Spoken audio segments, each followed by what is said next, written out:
Greetings. Today we're doing something super fun. I got Vinegar Syndrome's Forgotten Gialli Volume 7. I have watched all of the films in this, so I'm going to give you a little tour of this box set and talk to you about what I thought of all three of the films.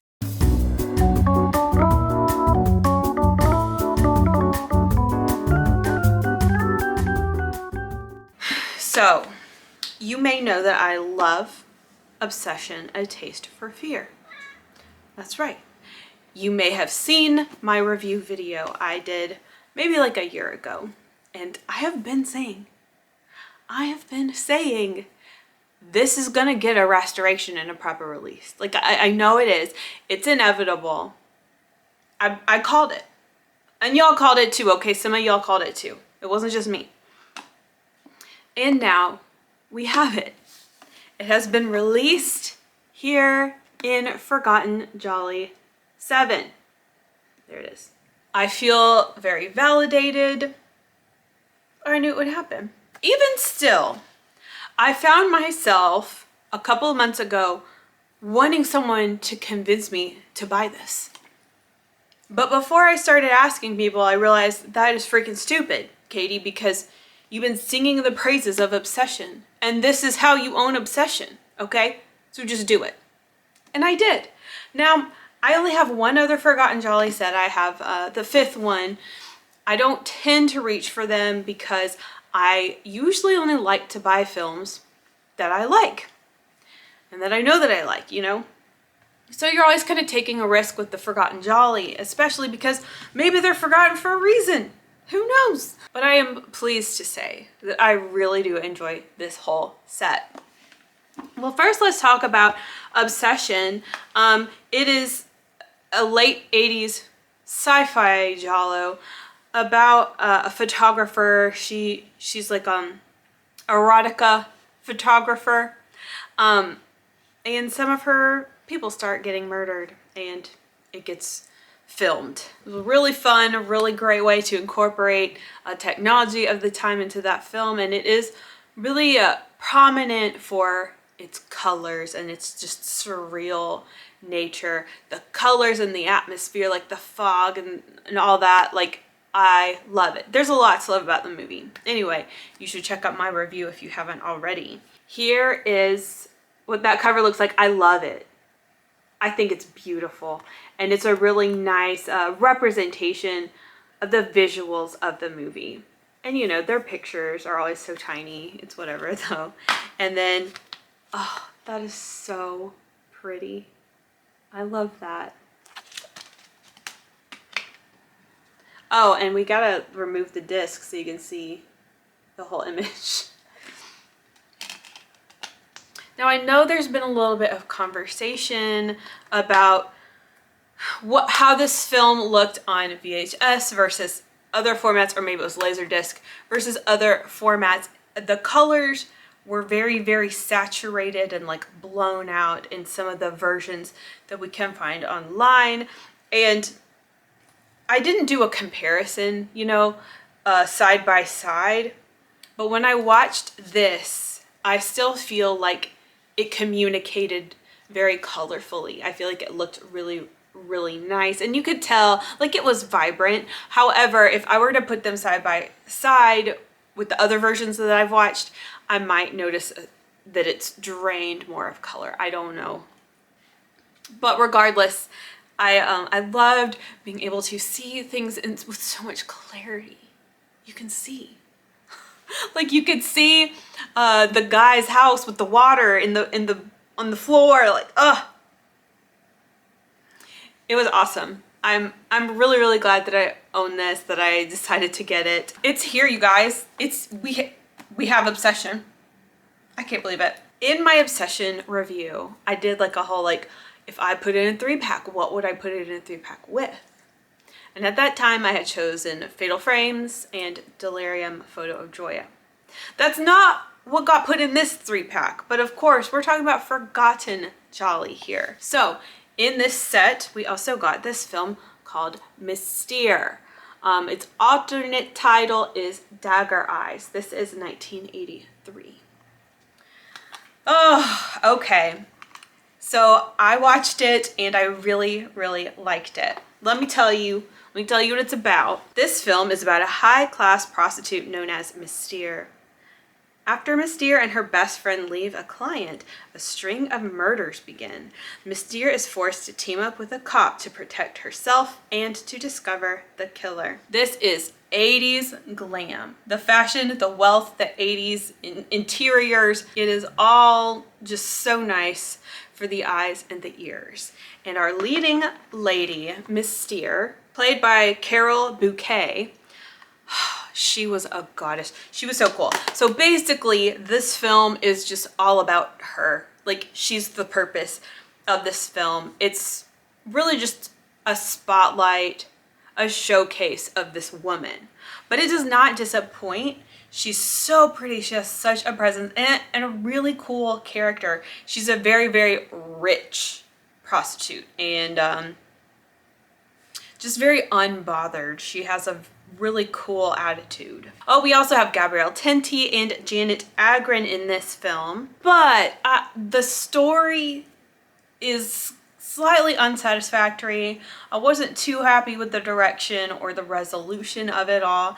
And for this to be a giallo about prostitutes, it's not very sexy. There's minimal nudity, if any, I can't remember. There's just like not a lot of pizzazz. These kills don't have pizzazz. The story is flawed, but it is beautiful and it's still engaging enough. And the cast is great, especially again our leading lady. If you like the look of this woman, you'll enjoy the movie, I think, as long as you're not expecting too much. You know, when it comes to giallo, you're expecting like striking kills or a perplexing mystery or a crazy twist at the end, and this film doesn't necessarily serve in those ways.